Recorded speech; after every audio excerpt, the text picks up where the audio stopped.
Carqaladeyntii KMBC TV Agosto 1987 waxay ahayd maalin cabsi badan.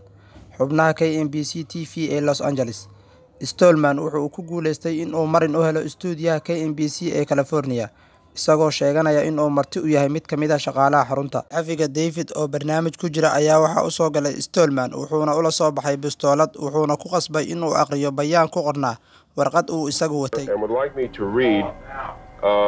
To read this copy which was just handed to me. You want to tell me your name?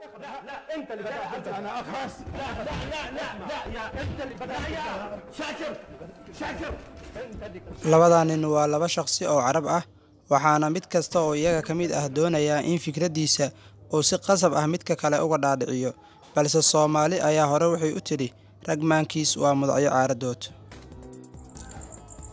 Ninka habeen socodkiisu bato saan ayaa ku soo socota. Waa calaamito lacag la'aan ah. Baabuurka waxaa saaran tuugo, waxay isku dayayaan in maskiinkan wuxuu soo shaqaystay ka qaataan. Ninkii wili lagama harin, waa la daba socdaa, balse wuxuu marba dhinac u ordo, waxaa u suurto gashay in uu ka baxsado.